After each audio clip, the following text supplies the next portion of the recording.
So please welcome Caolan Kelly. Come on, Caolan!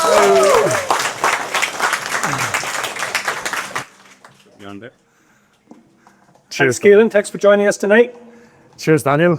Great intro. Wow, a lot of people here. It's a big growth since back in March. Yeah, definitely. Really happy to see everyone here. It goes to show people want to be involved in communities like this. They want to talk to other entrepreneurs, other prospective entrepreneurs, and yeah, it's great. It's great to see everyone here. So thanks for joining us today. Would you like to start by telling us a bit about yourself and your own entrepreneurial journey so far? Yeah, 100%. So, first of all, who here has parents that are entrepreneurs? Like, raise your hand if you have a parent who's an entrepreneur. Not many.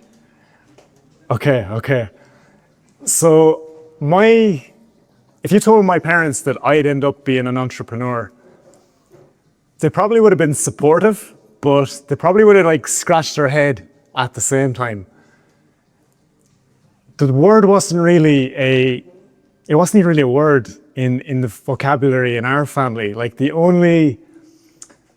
Put it this way, my dad was a carpenter, my mom was a nurse. The only startup in our family was the lawnmower. The only one self-employed was the dog. So entrepreneur, it just wasn't in our dictionary. Entrepreneur was a word that Americans used on YouTube. Okay, so it was kind of foreign language to me. The script for me was go to school, go to university, get a job, get a mortgage, all that crack, settle down. So to answer your question, Daniel, if I think of where it all started for me, I think this is actually a common theme with a lot of entrepreneurs. It all starts with a moment in your childhood.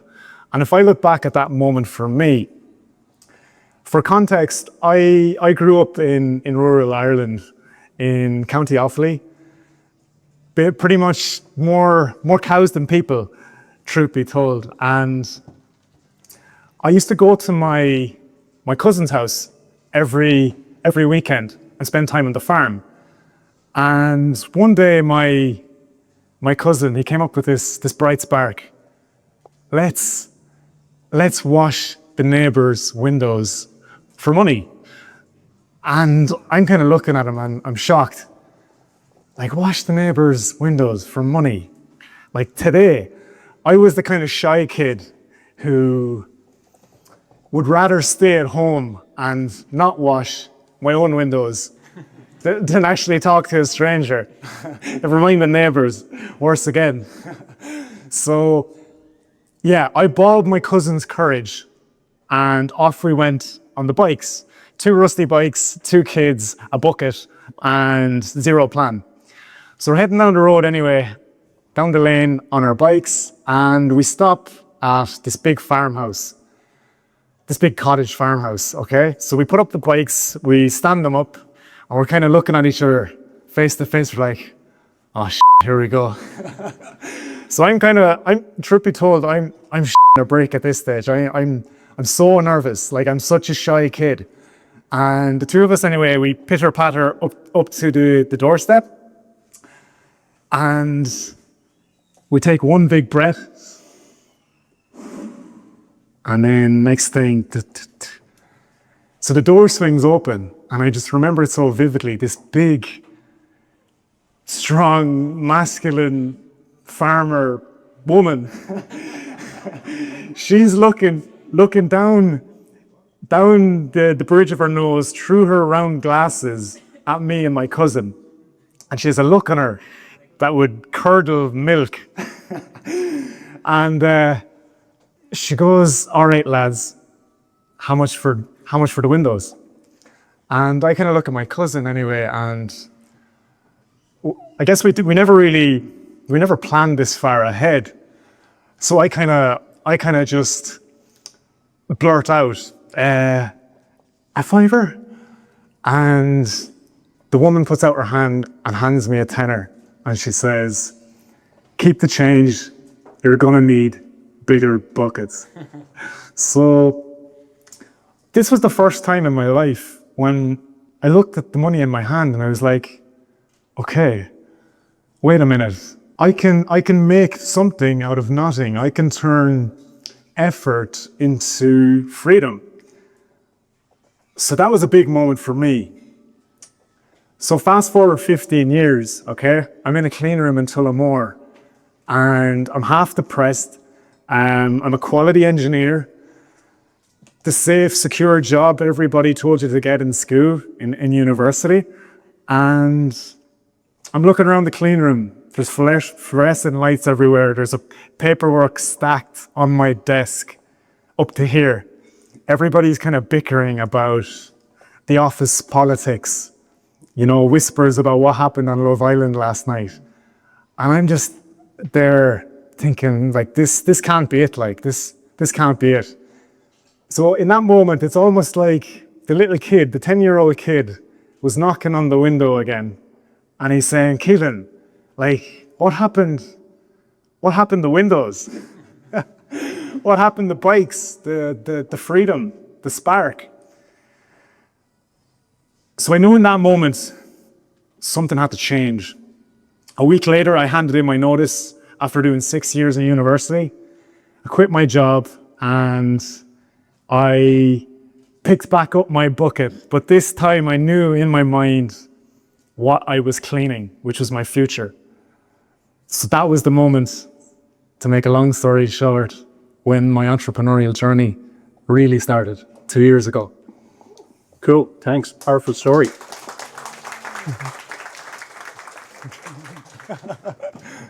Okay, so I guess now you host the Dream in Public podcast. Yeah. This is all about asking founders and creators to share their stories. 100%, yeah. So why do you believe it's important for entrepreneurs and prospective entrepreneurs to share their stories and share what they're doing in public? Yeah, it's a great one because this often gets overlooked. Everyone wants to provide value. Everyone wants to... It's the attention economy. So everybody's looking to stand out from the crowd, to find the new trend, to find the new hack. But if you look inside, if you kind of look down through the timeline of your memories, like I just did there now, you can share your own story of why you got started. And the whole thing about storytelling is ultimately it gives people a reason to care. Like if you think of any of your favorite movies, there's always a backstory. There's never a Marvel movie or a superhero movie with no backstory, with no struggle. That's where the magic happens. So if you're not sharing that with your audience, you're definitely missing out on a lot of gold that you could be using to strengthen the trust and make people essentially want to work with you. Okay, so why is that so powerful? Why do people like believe those stories and want to work with you? Yeah. So storytelling, it builds trust, as we mentioned already. Business is all about trust. So if we're struggling to build trust, if there's 100 different online coaches out there and all your leads, all the prospects in that niche are trying to figure out, okay, which coach am I going to choose? Well, I'm obviously going to choose the one that I relate to most. I'm obviously going to choose the person that I share similar values with, that I can connect more with, that I can see myself in them. Oh my God, they went through all the shit that I went through, you know? We're actually kind of similar. I'm not going to connect with that guy in Dubai driving around the Ferrari or wearing the Rolex, you know? I'm going to relate with the person who's real, who tells their story, who's not afraid to be a bit vulnerable. And ultimately, that's going to lead to more trust, which downstream is going to lead to more customers. Excellent. I guess that's it. Being vulnerable. It's scary, but is vulnerable valuable? Well, we're all human. We're all emotional creatures. So I would argue definitely that vulnerability is valuable. Don't get me wrong, it's really uncomfortable. Yeah. It's painful. And I remember the first time I talked on camera, it was December 2023. I just quit that job as a quality engineer. I moved to Spain on my own. And my friend was like, Keelan, like, you're going to have to put yourself out there. I know you don't want to. I know it's your biggest fear of all time, but he gave me that little push, and I posted that first story of me talking to the camera. I actually put a question box on Instagram, asked me a question, and I actually asked myself a question.